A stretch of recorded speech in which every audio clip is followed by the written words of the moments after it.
우리가 인생을 되돌아보면 수치와 부끄러움으로 가득합니다. 저도 가끔씩 이불킥 하는데 여러분 하지 않습니까? 내가 그때 왜 그랬을까? 내가 그때 왜 그런 말을 했을까? 내가 그때 왜 그런 결정을 내렸을까? 그리고 가끔씩 문득 그런 생각이 들지 않으십니까? 그때 그 사람이 나를 부끄럽게 했지. 그때 그 사람이 나를 많은 사람들 앞에서 수치스럽게 만들었지. 떠올려지지 않습니까? 우리는 우리의 지난 과거를 되돌아보면서 후회하고 아쉬워할 때가 많습니다. 세상도 그런 우리를 보면서 손가락질하거나 비웃을지도 모르겠습니다. 그렇지만 하나님은 어떤 하나님이십니까? 우리의 비천함을 돌보시는 하나님이십니다. 하나님만은 우리의 수치와 부끄러움을 가려주십니다. 예수 그리스도 안에 있는 저와 여러분을 결코 정죄하지 않으시고 오히려 저와 여러분의 명예를 회복하도록 우리에게 성령을 부어주시는 하나님이십니다. 마지막 날에 우리는 하나님의 심판대 앞에 서게 될 텐데요. 하나님은 우리를 정죄하기는커녕 우리를 영광스럽게 하실 것입니다. 예수님을 믿고 그분을 구주로 모시는 모든 이들이 하나님의 심판대 앞에서 의롭다 하심을 넘어서 영광을 얻게 될 것입니다. 왜냐? 예수님께서 저와 여러분의 대제사장이시고 그분이 우리를 위해서 자기 몸을 버리신 화목제물 되셨기 때문입니다. 그러므로 오늘 저와 여러분 예수님을 믿고 영접하기를 바랍니다. 예수님을 나의 왕, 나의 주, 나의 하나님으로 믿고 나아가시기를 축복합니다. 그래서 오늘 17절에 보니까 이렇게 말씀하고 있죠. 그런즉 모든 대수가 아브라함부터 다윗까지 14대요. 다윗부터 바벨론으로 사로잡혀 갈 때까지 14대요. 바벨론으로 사로잡혀 간 후부터 그리스도까지 14대더라. 여러분 우리가 잘 아는 것처럼 이스라엘의 역사에서 영광의 순간은 거의 없었습니다. 아브라함부터 다윗까지가 무슨 역사였습니까? 애굽에서 종살이하던 역사요. 광야에서 하나님께 원망하고 불평해서 심판받았던 역사요. 가나안 땅에 들어가가지고 각자 자기네 소견에 옳은 대로 행했던 역사였습니다.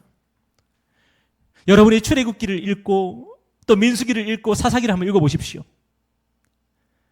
이스라엘 백성들이 출애굽해가지고 다윗이 왕으로 세워질 때까지 그 역사는 엉망진창이었습니다.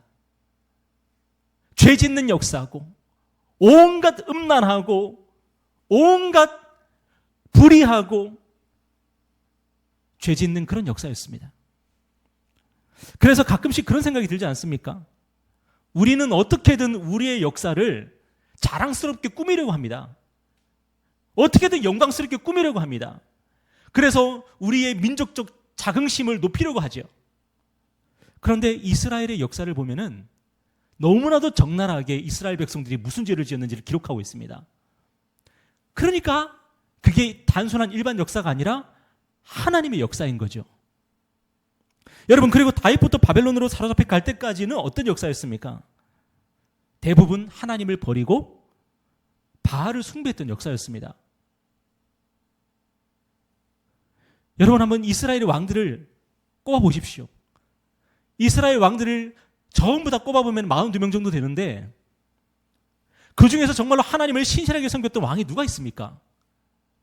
다윗이 하나님을 그래도 제대로 섬겼지만 그는 우리아의 아내 밧세바와 간음을 했습니다. 너무나도 치명적인 죄를 저질렀습니다. 그리고 나머지 다윗의 후배들, 역대 임금들을 보면은 다윗을 따라가지를 못합니다.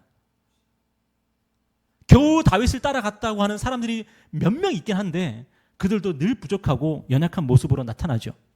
그래서 결국에는 나라가 두동강이 났고요. 북이스라엘 남유다로 나눠져가지고 또 계속 우상숭배합니다. 그러다가 북이스라엘은 아수르에 의해서 멸망하고 남유다는 바벨론에 의해서 멸망합니다. 여러분 그리고 바벨론으로부터 사로잡혀 간 후부터 그리스도가 오실 때까지는 무슨 역사입니까? 성경에는 잘 기록하지 않지만 헬라 제국에게 짓밟히고 로마 제국에게 짓밟히는 그런 암울한 역사입니다. 물론 그 사이에 마카베오 왕조라고 하는 독립국가가 세워지긴 하지만 그 마카베오 왕조도 보면은 개판입니다. 이렇게 이스라엘 역사는 대부분 죄와 허물과 눈물과 한숨의 역사였습니다. 그런데 그런 이스라엘의 역사가 누구로 말미암아 영광스러워지죠? 다윗으로 말미암아 영광스러워지는 것이고 다윗의 후손으로 오신 예수 그리스도로 말미암아 영광스러워지는 것입니다. 여러분 오늘 본문을 보면은 이스라엘 역사를 어떻게 정리하고 있습니까? 14대로 정리하고 있죠.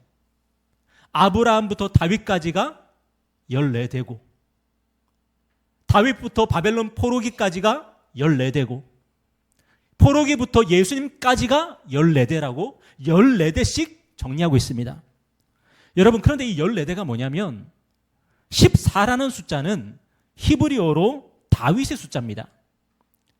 다윗의 이름을 숫자로 표기한 것이 14입니다. 그러니까 이스라엘의 역사를 어떻게 지금 정리하고 있는 거예요? 아브라함부터 다윗까지가 다윗이고 다윗부터 포로기까지가 다윗이고 그리고 포로기부터 예수님까지가 다윗이라는 거예요.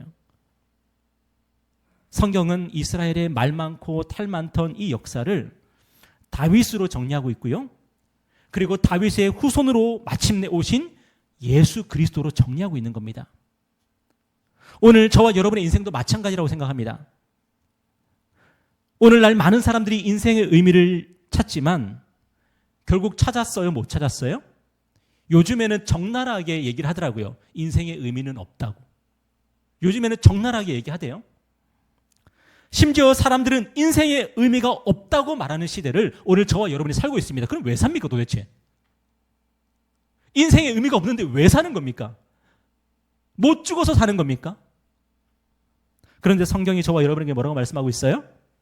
우리 인생의 의미가 바로 예수 그리스도라고 말씀하고 있습니다. 예수가 우리의 왕이라는 사실이 바로 저와 여러분의 인생의 의미라는 거예요. 어떤 분이 그런 얘기 하대요.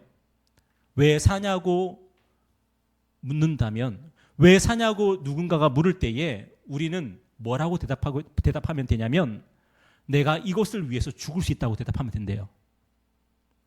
여러분 왜 삽니까? 잘 모르시겠습니까? 그럼 여러분은 무엇을 위해서 죽을 수 있습니까? 그것이 바로 저와 여러분이 사는 이유래요. 맞지 않습니까? 돈을 위해서 죽을 수 있는 사람은요, 돈을 위해서 사는 거고요. 가족을 위해서 죽을 수 있는 사람은요, 가족을 위해서 사는 거고요. 나라와 민족을 위해서 죽을 수 있는 사람은 나라와 민족을 위해서 살고 있는 거죠. 안중근 같은 사람이 바로 그런 사람 아닙니까? 그런데 성경 우리에게 분명히 말씀하고 있습니다. 저와 여러분은 예수를 위해 죽을 수 있고 예수를 위해 살 수 있도록 하나님께서 창조하셨다는 겁니다. 왜 그렇습니까? 예수가 저와 여러분을 위해서 죽으셨기 때문입니다. 예수가 저와 여러분을 위해서 죽으신 이유는 뭐냐? 그분이 저와 여러분을 위해서 사셨기 때문입니다. 그의 삶과 죽음이 바로 저와 여러분을 위한 것이었고 그분을 우리가 왕으로 모시고 초청할 때에 우리의 삶의 진정한 인생의 의미가 생기는데 그게 뭐냐면 내가 예수 위에 살고 예수 위에 죽는다는 거예요. 여러분이 잘 아시는 유비관우 장비는 서로를 위해 살고 죽을 수 있는 존재들이었습니다. 여러분 우리 인간은요 정말로 나를 믿어주고 나를 위해서 나를 사랑해주고 나를 위해서 헌신해준 사람을 위해서 살 수도 있고 죽을 수도 있는 거죠. 그게 인생의 의미 아닙니까? 그런데 진짜 우리를 사랑하고 진짜 우리를 위해서 헌신하고 진짜 우리를 위해서 살고 죽은 분이 계십니다. 그분이 누구예요? 바로 예수님이세요. 그래서 오늘 저와 여러분의 인생의 의미는 예수 그리스도가 되는 것이죠. 제가 어제 결혼식에 다녀왔는데요. 제가 순서를 맡은 게 아니었기 때문에 제가 한 일은 결혼식에 참석하고 부조를 하고 식사를 한 것밖에 없었습니다. 과연 그 결혼식이 저에게 무슨 의미가 있었겠습니까? 생각을 해보세요. 그 결혼식이 강남에서 있었거든요. 토요일 날 차를 몰고 그도 비가 오는 그날 어제 비가 왔지 않습니까? 강남까지 가는 길이 굉장히 멀고 험하더라고요. 게다가 오는 길에 내비가 길을 잘못 가르쳐줘가지고 저는 경복궁을 지나왔습니다. 그 토요일 날. 황당하더라고요. 과연 그 결혼식이 저에게 무슨 의미가 있었을까요? 오랜만에 지인들을 만나는 게 의미였을까요? 별로 아는 사람도 없더라고요. 얼마나 어색하게 식사했는지 모릅니다. 맛있는 식사를 먹는 게 저에게 의미였을까요? 그거 먹으려고 토요일 오후에 강남까지 왕복한다는 거는 그 바보 같은 짓이죠. 물론 제가 어제 본전 생각이 나서 많이 먹긴 먹었습니다만, 그런데 제가 결혼식에 가서 찾을 수 있는 유일한 의미가 있었습니다. 그게 뭐냐면은 신랑 신부를 위해서 기뻐하는 것이었습니다. 신랑 신부에게 집중하고 그들을 기뻐하고 그들을 즐거워하는 것, 그것만이 제가 결혼식에 참석하는 유일한 의미더라고요. 우리는 결혼식에서 내가 주인공이 아니라 신랑 신부가 주인공이라는 사실을 잘 인정을 못합니다. 뭘 보면 알죠? 결혼식에 참석할 때 왜 이렇게 멋지게 꾸미고 가려고 그래?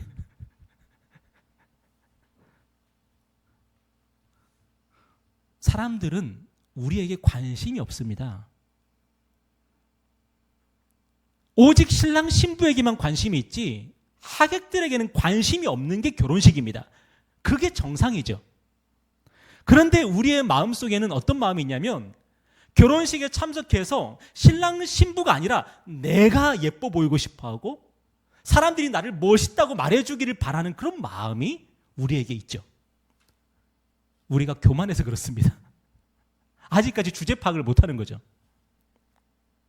여러분, 저와 여러분이 결혼식에서 해야 될 일은 우리 스스로를 예쁘게 단장하는 게 아니라 신랑 신부를 기뻐하고 즐거워하고 오면 되는 것이죠. 그러면은 그 결혼식은 저에게도 기쁜 결혼식이 되고 행복한 결혼식이 되는 것입니다. 그런데 만약에 반대로 결혼식에서 사람들이 나를 얼마나 많이 알아줄까? 나를 얼마나 인정할까? 사람들이 다 나에게 와서 잘 지냈냐고 하면서 막 나에게 얼마나 많이 인사할까? 그걸 염두에 두면요, 그 결혼식은 나에게는 결코 기쁨이 되지 못합니다. 여러분, 저와 여러분의 인생의 참된 의미가 뭐죠? 저와 여러분의 인생을 14라는 숫자로 정리하는 것입니다.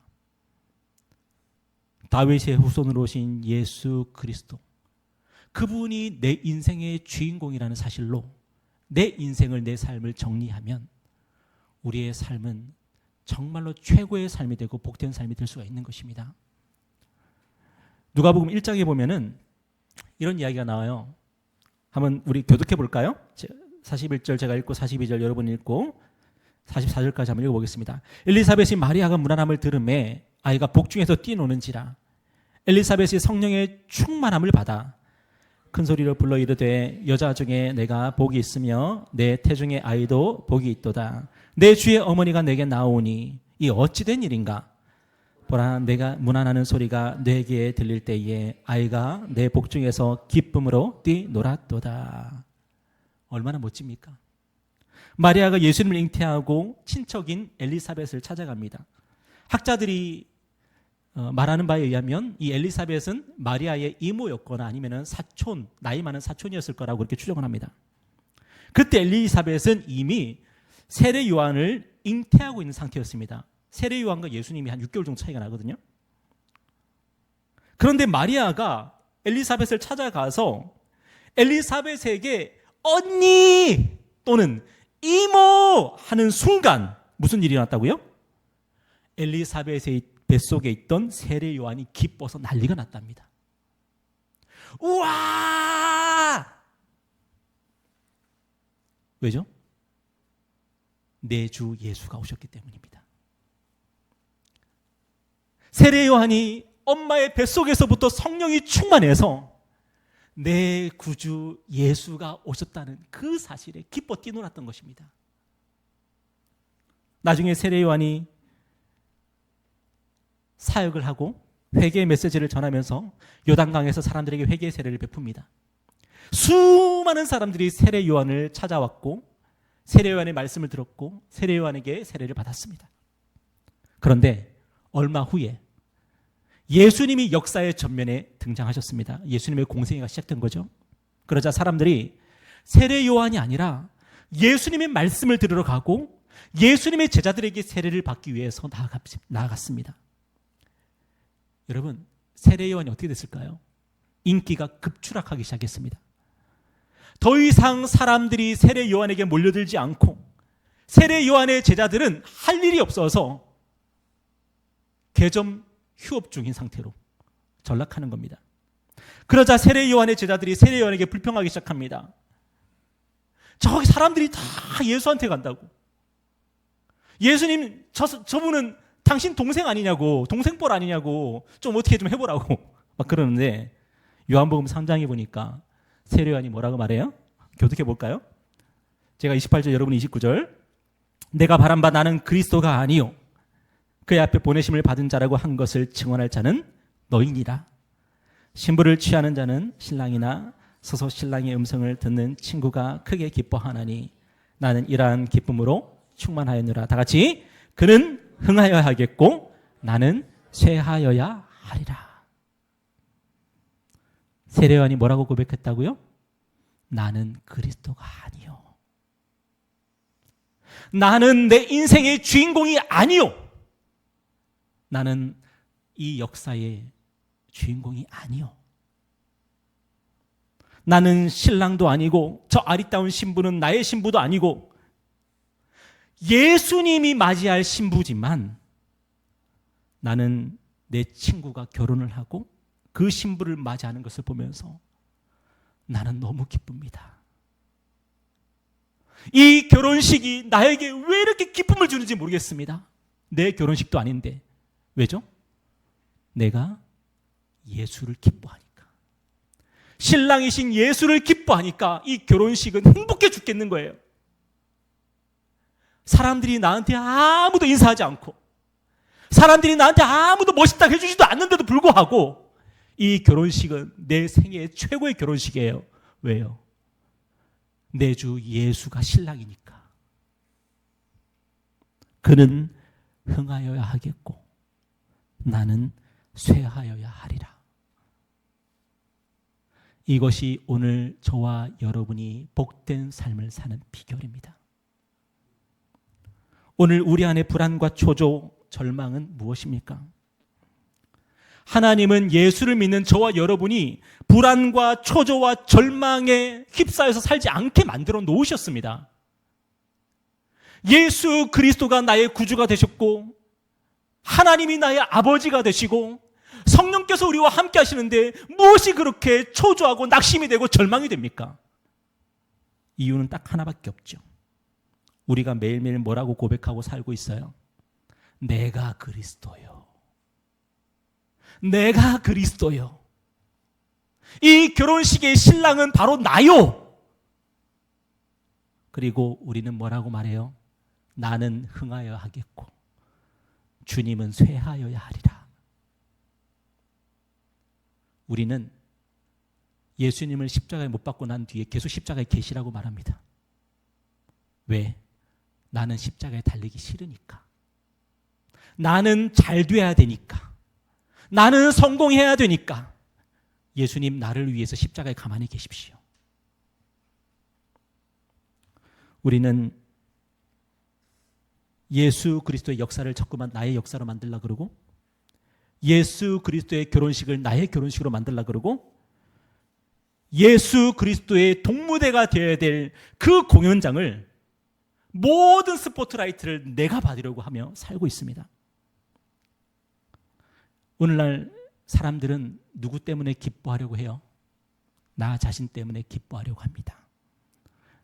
네 인생의 주인공은 너야 그럽니다. 너 자신 때문에 기뻐해야 되고 너 자신 때문에 성공해야 되고 나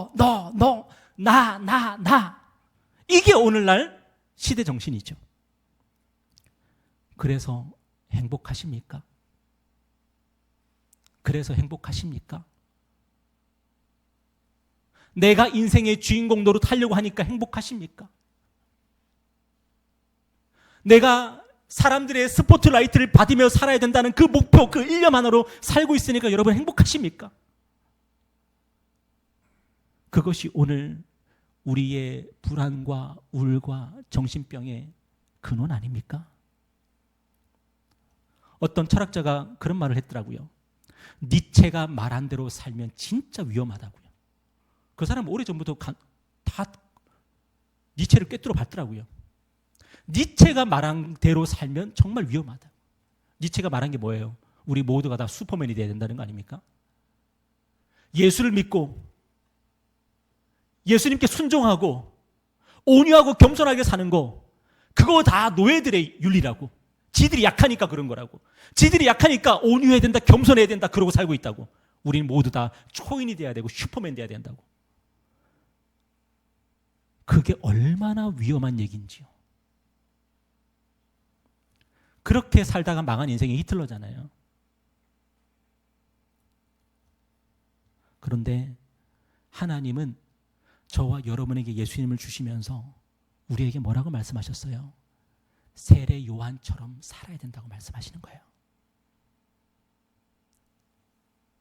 그리고 세례 요한처럼 살 때에 저와 여러분의 기쁨이 충만하게 된다고 말씀하시는 거예요. 오늘 저와 여러분의 인생의 의미가 뭐죠? 사명이 뭐죠? 여러분 자신이 인생의 의미요 사명입니까? 망합니다. 망합니다. 여러분은 그 중압감을 이기지 못할 것입니다. 나보다 못난 학창시절에 못났던 아이들이 나중에 나보다 더 잘된 그 모습을 보면은 여러분은 견딜 수 없을 것입니다. 그러나 하나님은 저와 여러분을 예수 그리스도의 들러리로 살게 하셨습니다. 예수 그리스도의 친구로 살게 하셨습니다. 예수 그리스도가 우리 인생의 가운데 계시고 우리는 그 곁에서 예수 그리스도께 모든 영광과 존귀를 올려드리면서 그분께 모든 찬송을 올려드리면서 그분을 보면서 기뻐하도록 그렇게 만들어 주신 것입니다. 그래야 할 때에 저와 여러분은 우울과 불안과 낙심과 절망에서 해방될 수가 있습니다. 언제요?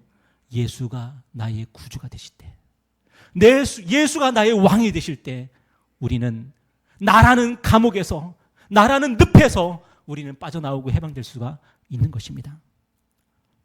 말씀 맺겠습니다. 저는 저희 학교 선배의 들러리를 선 적이 있습니다.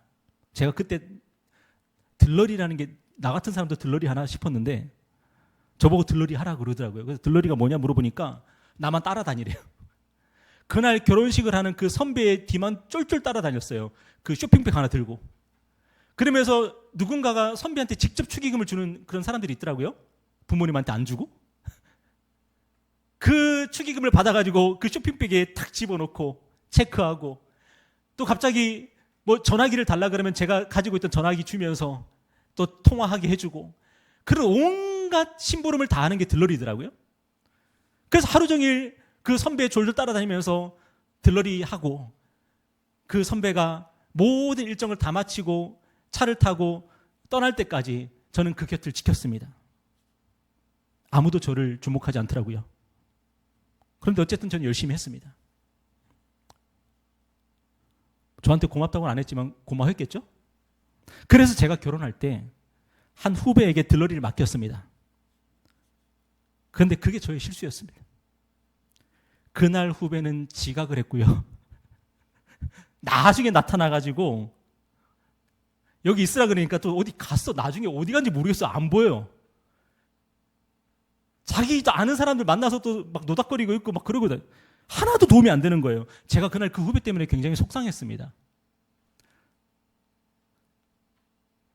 아니 신랑이 무슨 핸드폰을 갖고 있겠어요. 연락을 당장 해야 되는데 부탁을 해야 되는데 없는 거예요. 자꾸만.